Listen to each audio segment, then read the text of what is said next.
Hey guys, and welcome to the Outer Rim. I'm Gabe Green, and today, with the help of my fellow admins, I will be talking about the latest episode of season 2 of The Mandalorian. This one was The Passenger. So to help me talk about that, we have James. What's up, man? Or Jim. Nothing much. What's going on?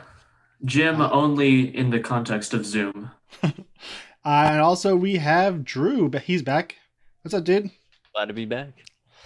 All right, so this episode was it's kind of confusing me now because I was referring to them in the first one as episode 1, episode 2, but now they're all doing them as chapters. So now it's chapter 9, chapter 10. So it's chapter 10. It's called The Passenger. This one was written by Jon Favreau and directed by Peyton Reed, which was a nice surprise. When I click to start the episode, I always go to the end, like scroll to the end. Who directed it? So I want to know while I'm watching.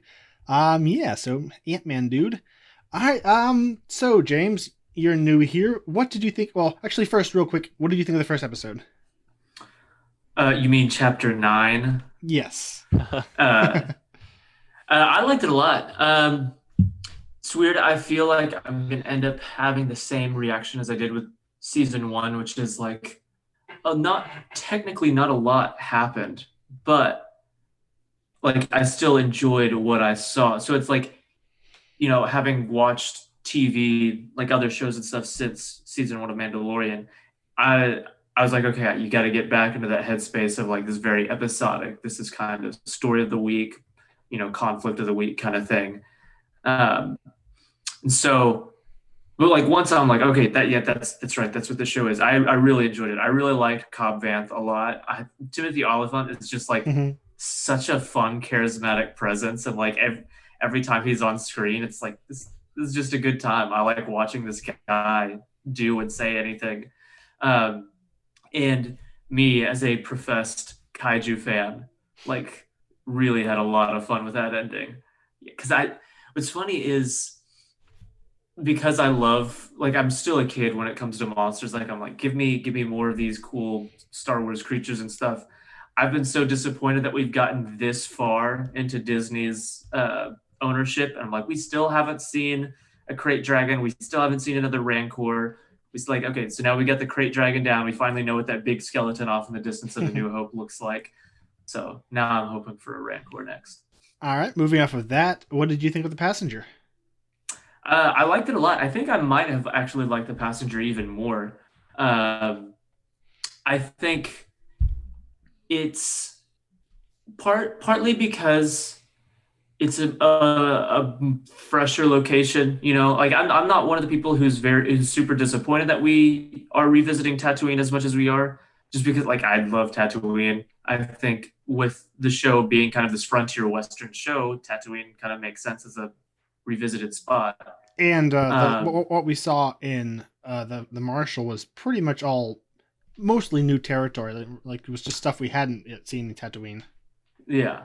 Um, so I liked all that, but it was cool. I also I love like the more snowy locations. So the location here was awesome. I'm also a big horror fan, so like I love just like the atmosphere of this episode. There's a like all of the high tension. It reminds me of the episode in Rebels where Zeb and Callus are like stuck in the cat like the icy caverns and stuff. Just when you've Yeah. got like ice walls to the left and your right and above, and it's just like you're always in these frozen tunnels with like it's a cool mood. That's not the only thing that reminds me of Rebels about this episode.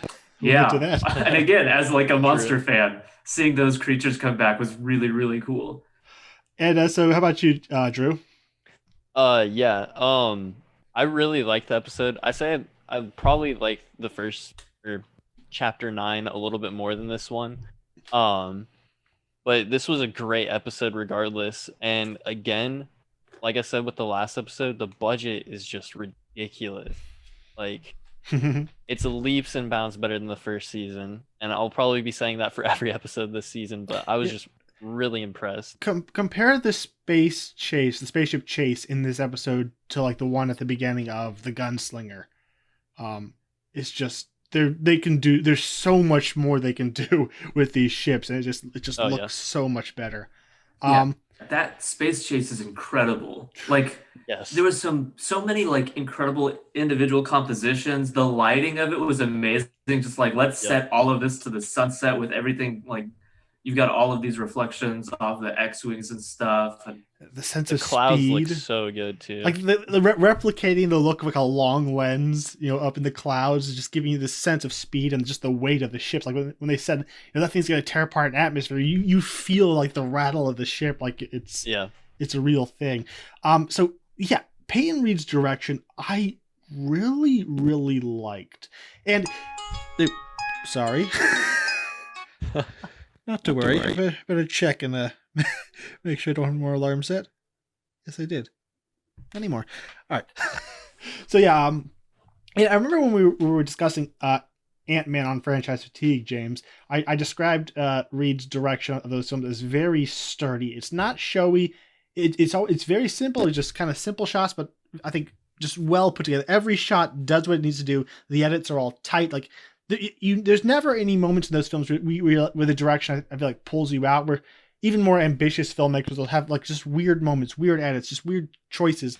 I feel like he just makes good, solid choices at all times, and that hasn't always been the case in this show. There's been a lot of kind of erratic direction here and there. And even in the first episode, I don't know what was going on. So there are parts of the Marshal. It's like in the first half that I found kind of clunky in the direction, and I found him to be just a very steady hand. And the one thing that really stood out to me that I really liked about this episode was his handling of comedy. Oh yeah. And it was very, very subtly handled, and he would just allow jokes to play out like in a wide shot, and not to where like a lot of comedy like the Judd Apatow style where it's just like get a wide shot and allow them to riff. It felt like a finely tuned and rehearsed comedic bit by so it would play on a wide shot and just allowing the pauses and the awkwardness and just a glance or a shrug, just little things that from a guy who really knows comedy. That's what his career was before Marvel. I think just there's so many little moments, just the way the gag with the.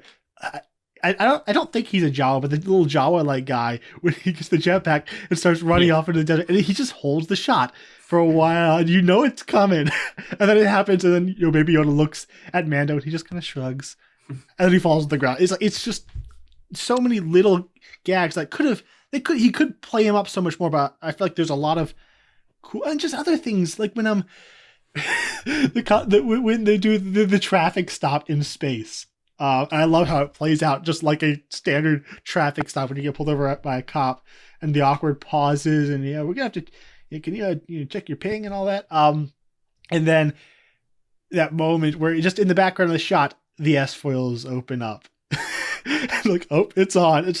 He handles things like that in a very subtle way that I found very enjoyable, and especially on second watch, I noticed just so many. I think if you weren't paying attention closely, it could look very blandly directed. But I think if you're paying attention, just the way the scenes and jokes are structured, it's actually really well made. Yeah, I definitely agree with that. And like speaking about the humor, something I really like about the season so far is like that subtle, like kind of dark humor that they have with like the Jawa thing, like flying up on the jetpack and falling back down. And then in the first episode, we got the scene with the crate dragon eating the Tusken Raider instead of the Bantha.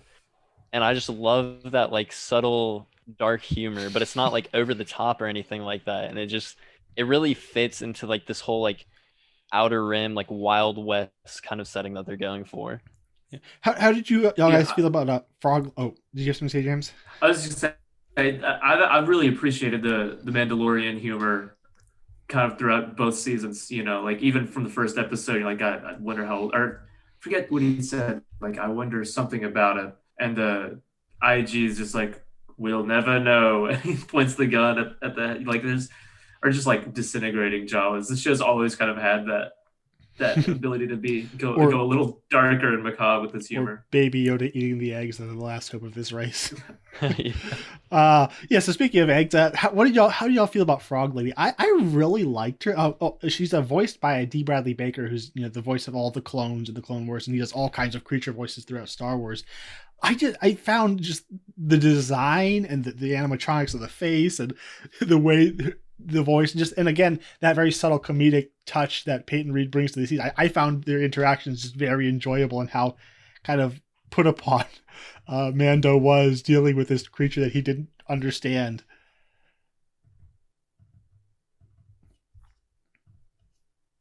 Oh, did we lose? James? I think we lost James, so Yeah. maybe he'll come back. Sorry. Oh.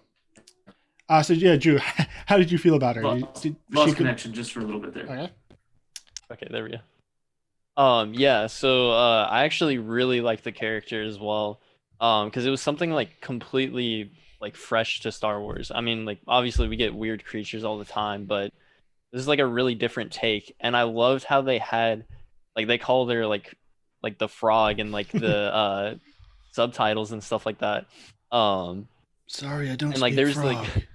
like there's like these subtle again like the subtle humor and like just all the subtleties in this episode were so good, but like the subtle like movements of this frog like character, like how she ate with her tongue, and then how she was like leaping away from the spiders.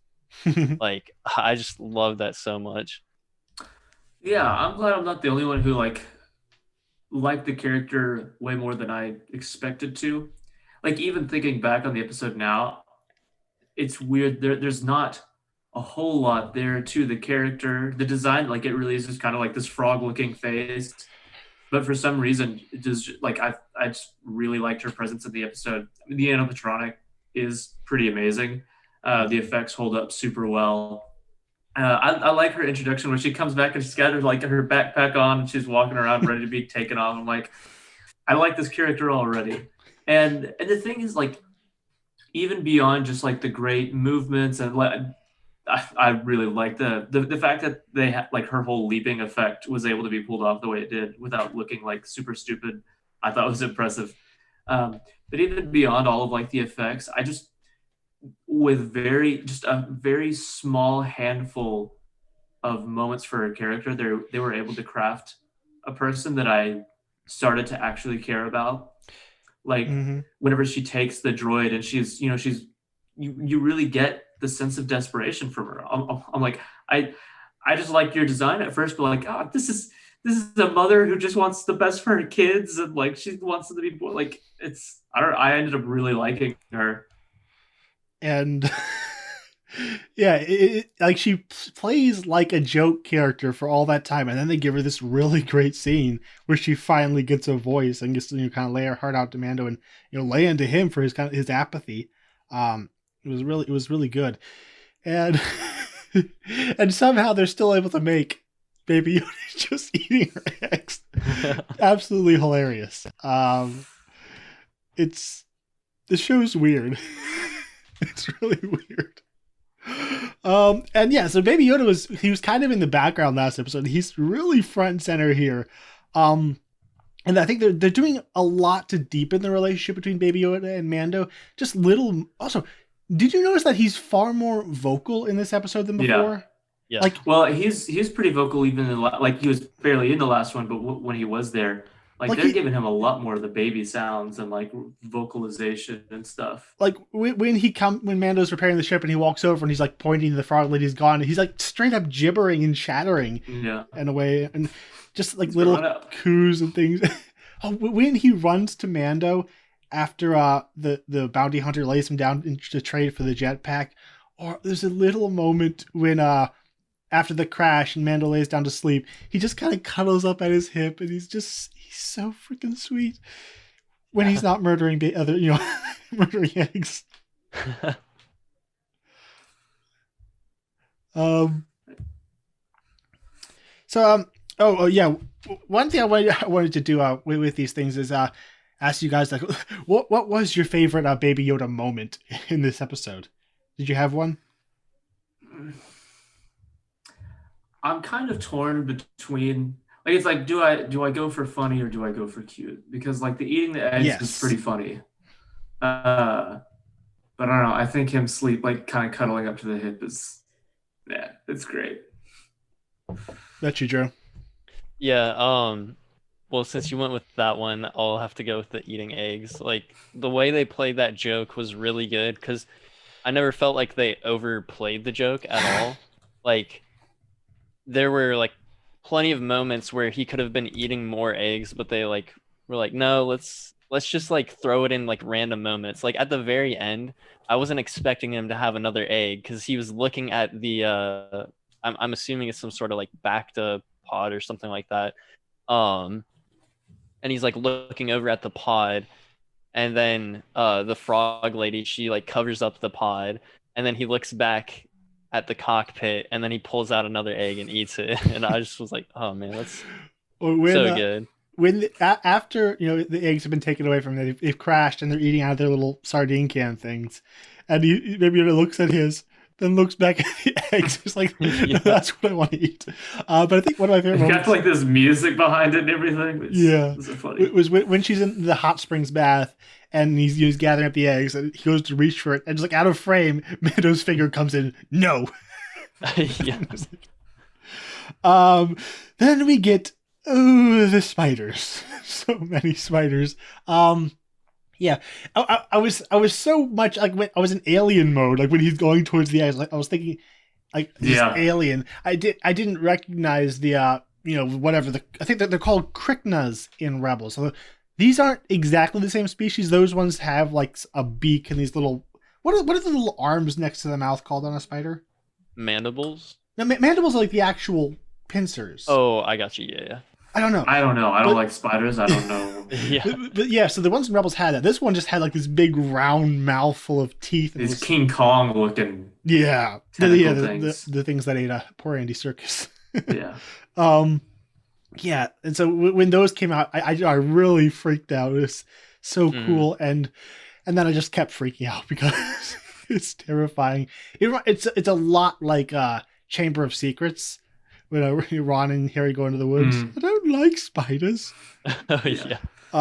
But that's that's a really really well done action sequence. Just the horror elements are perfectly like you don't have to be a great horror director as long as there are spiders there. The horror is very much present, but just the way it escalates and keeps on up and up and up, and they get into the ship. Oh no, they're coming to the ship. They go into the cockpit and they're coming through the door. They finally get it sealed. Maybe they can lift off. Another big one comes out. Like it just keeps escalating up until that final moment where they're saved. It's I think one of the best action sequences in the show. Mm-hmm. Yeah, and again, like location goes so far here, where there are moments that I really like what Peyton Reed is doing, where the camera's kind of like following the spiders as they crawl down the walls, and then we're going down to like these lower angles approaching Mandalorian, and the way that he's utilizing the location there, where we're looking all around through these different tunnels, and then we're looking up and we can see through the transparency, the eyes, the creature on top and stuff. It's super claustrophobic. And I think we're losing James again. And I feel like the camera work makes good use of that very, very kind of harsher. So you keep coming in and out, James. So maybe you want to try killing your camera, see if that helps. I think we kind of got the gist of what you said, though. And one little moment that I really liked was when they get into the ship and they're trying to lift off. We get this thing where the Mando theme, we get the first beginning notes of the Mando theme, and it's trying to come in.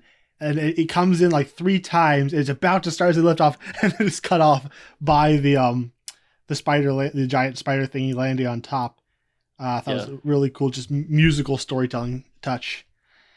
Then, Oh yeah. I actually really liked the score in this episode because it was a huge contrast between episode 9 and this one. Episode 9 had like almost this like Indiana Jones feeling, like Egyptian kind of like Lawrence of Arabia kind of sound when like the Sand People were like marching like single file across like the sand dune. And then in this episode we get like this really chill, laid back kind of electronic, more like electronic sound, and I felt like it really fit the tone of the almost like bubbliness of the humor in this episode, and then like the atmosphere of like this really like icy environment. And it like surprisingly, like even though like this episode had a lot of horror elements, the soundtrack didn't really match that, but like it still worked really well somehow. Another musical moment that really stood out to me is after the fight at the speeder bike, when he's walking across the desert with everything slung across his back, and we get like this really epic Western electric guitars. Oh yeah, it was so cool. And so the next thing, yes, what was y'all's favorite badass Mando moment? I think this episode has quite a few. Let's start with you, James. For me, it is like the cold open when he's got the jetpack and everything. Because I was worried for a second whenever he takes his jetpack and he gives it to him and he lets him like start walking off. Like, no, please don't let the jetpack be like the big thing that we were all excited to get, and then strip him of it in season 2. Like that would feel so cheap and annoying. But like as they hold on the shot and we continue to see him like get further and further away, I'm like, oh no, I see what they're doing. And just, like the body hitting the background, like that was incredible. I like that with the Mandalorian, they're softening him up in one way. Like they're really making like a dad out of him, but they're not trying to soften all of his edges either. Like he's like, no, this guy can be super cool and badass and everything, and also just be a really sweet dad. Like in the last episode, shooting up to let the guy get eaten by the space dog. Like this is. And I think we lost him again. Man. I just realized I'm titled as Josh Masker in Zoom. I'm not Josh. I'm Gabe. Yeah, and another really great moment of him softening was when he's gathering the eggs in the pool. Just how like gentle he is with them, and the way he's talking with the mother. The concern he's showing for other people besides himself and his kid. I think my favorite moment, it's a tie between when he grabs the Jawa guy's gun and pulls it and knocks the two guys out in front of him, or when he catches the spider and crushes it when his blaster arm is stuck. I think it's a tie between those two. What about you, Drew? Yeah, I was actually gonna mention the part where he grabs the spider, because like when he got webbed onto the ship, I was like, I wasn't sure how he's like really gonna get out of the situation. And it was like really cool to like see him. I was like, dude, I really hope he grabs one, and then it jumps at him and he grabs it and crushes it. And it was just like such a like subtle like moment of badassery, but it was so sick. Yeah. Are you back, James? Yeah. Okay. I don't know what's been going on. So lastly, we get the return of the best named character in Star Wars, Trapper Wolf, as played by Dave Filoni. It made me so happy to see him. Although I really wish it would have become a running kind of gag or tradition in the show that X-Wing pilots are always played by directors. Like if they had Robert Rodriguez or Peyton Reed in there, or even Jon Favreau, like he's an actor, that would have made me so happy. But it's a guy named, the other one is a guy named Paul Sun-Hyung Lee, as Carson Teva. I think he's primarily a TV actor. The biggest one I could find was like a show called Kim's Convenience. I'm not familiar at all with him, but maybe they just got him because he had to deliver a whole lot of exposition in that final scene, and maybe the directors just couldn't swing it. Yeah, I love Filoni's delivery. Just when Mando goes, he's like, I got it. Oh, here we go, and he swerves. He's like, yep, we got a runner. just another day. So whatever, like Filoni's quick lines, I think work a lot just because I don't know. There's something about his voice. His voice can sell humor. Like the moment from him that I really like was like, can I speak to you on channel 2? Yeah. Good stuff. And I like that they're not making the New Republic the villains, which I think they could do. Like they're hard asses, and they since Mando is lawless, they kind of end up being on opposite sides, but they still remind us that these are the good guys. So they'll come and rescue him, and since the world is so messed up, he's not as bad as the other people they're chasing. So they'll let him off with a warning. They're not going to fix his ship. Maybe they're not that nice, but they're still the good guys at least. Yeah, I actually really like how they're implementing the New Republic in this show, because like we obviously don't know like a huge amount of the in between from like episode 6 and 7, and like seeing the New Republic like get fleshed out like this in live action is really awesome. Yeah. And I like how you were mentioning like they weren't necessarily like I don't know, I feel like in a lot of media, like if this was like something else, we would have seen these New Republic characters like just helping the Mandalorian, like they would have fixed this ship and this, that, and the other, but like they still were like holding on to like I guess their duties in a way to like what they're doing for the New Republic. But like even though but they like still let him go, but they were like, oh no, we're not gonna like fix your ship and stuff like that. And just also the banter between those two characters is great, and I really hope that they show up in like every season. Yeah. All right. So just kind of wrapping up, what are your kind of final thoughts on this episode? Start with you, James. So I really like that. This is the kind of a standalone episode that are like, I guess, episodic type of episode that I like, in which, we've got overarching plot motivations at the beginning and we get closer by the end. And I think that's one thing that I like about this more than the other one, is because we didn't find a Mandalorian. By the end of the first episode, we're exactly where we started. Whereas here, like, we had our fun, self-contained adventure, but we're also closer to getting this person back to where this other location is. Like, we've made some advancement while also having this story. And because I also just really like this fun horror-esque kind of atmospheric monster movie story as well, it just all really worked for me. And I really like Peyton Reed's direction and the effects. It's just a good time start to finish. Speaking of finding another Mandalorian, I loved Pelimato's line, "You finally found another Mandalorian and you killed him." Yeah. Actually, I lied. This is not final thoughts. I did want to briefly talk about a complaint I'm hearing a lot, that, and especially for this episode, there's a lot of people who seem to be very disappointed that it's an episodic episode and it's not contributing to the main plot. Like, for my thoughts on that, like originally, if you had asked me in September 2019 what I would have wanted from the show, I would have wanted something kind of like the Netflix MCU shows, or most Netflix shows, where it's a very serialized, a clear story beginning to end. And then it came out and I realized, oh, this is not that. It's, Jon Favreau playing in Star Wars, and it's kind of, he's doing like a Western show, like, Bonanza or Gunsmoke. Those are my only two Western TV, that's pretty much all my knowledge of Western TV, but where it's just an episode, and, they do the thing, and next week it's something else. And if you look at season 1, fully half of those episodes are completely, self-contained adventures that really don't play much aside from character moment. And there's a lot of character stuff that's happening in these episodes, but aside from like internal character growth, plot-wise, nothing important happens in fully half of the episodes of season 1. And I fully expect that to continue in season 2.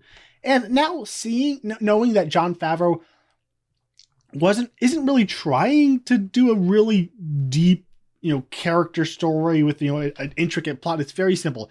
Baby Yoda, we're going to find his family. That's it. So like, it's not really like that plot can sustain 8 full episodes solely focused on that 8 plot. So for me, knowing, like, if we had a showrunner who was really interested in character and story and plot, sure, I probably would prefer a serialized story.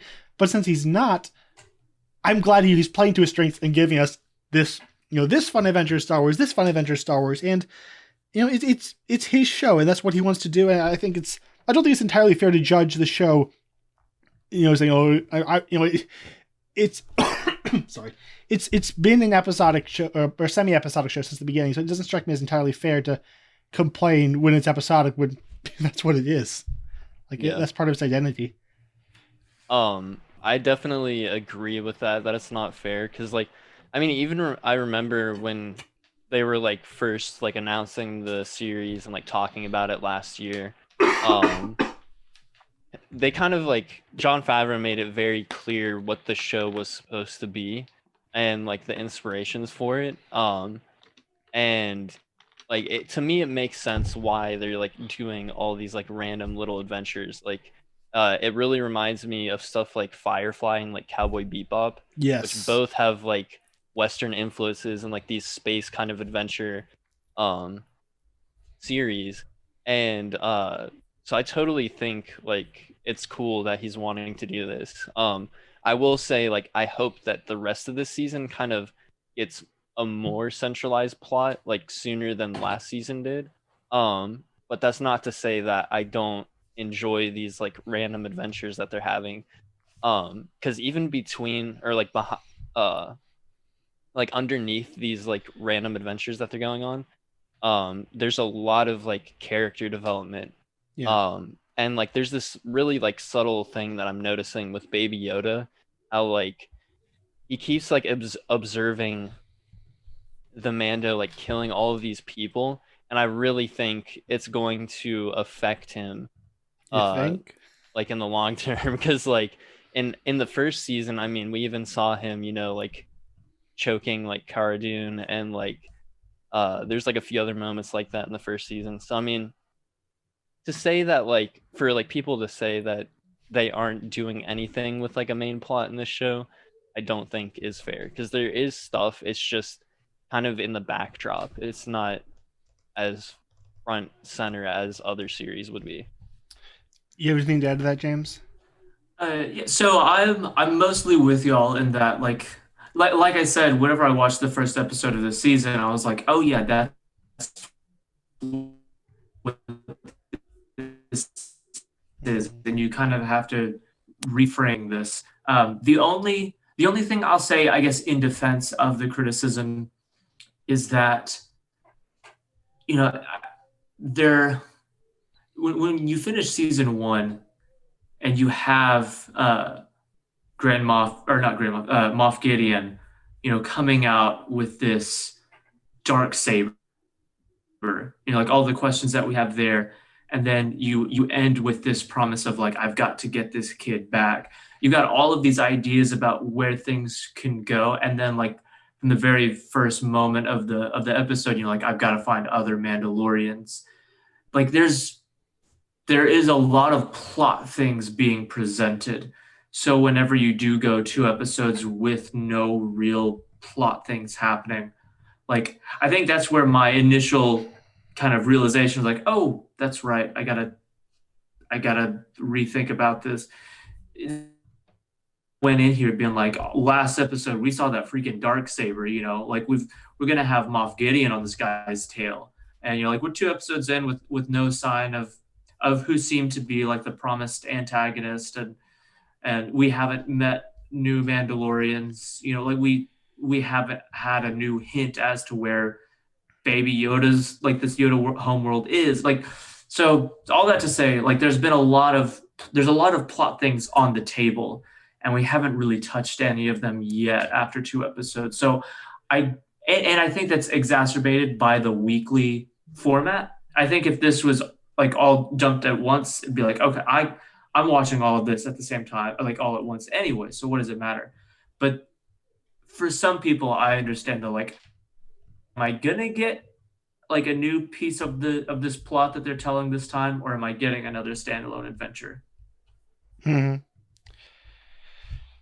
I think it kind of depends, obviously priorities, but I think is ultimately the most rewarding way to view a show is just like, I'm here for the story you're telling me. Yeah. So, and like I said, I think the credibility is to the extent of like, the perception that finishing the last season off with Gideon and with the Darksaber and with the, it's no longer putting something on the show, like expecting something unfair of the show. It is like, well, put these cards on the table. Now I'm waiting for you to finally start playing with them, kind of thing. Mm-hmm. All right, so back to final thoughts, Drew. What are yours in this episode? Yeah, overall, really liked the episode. I had a really great time, just like episode 9. And like I said a minute ago, I do kind of hope they start getting closer to the things that they kind of ended with season 1, with like Moff Gideon and the Darksaber and like finding the Mandalorians and this, that, and the other.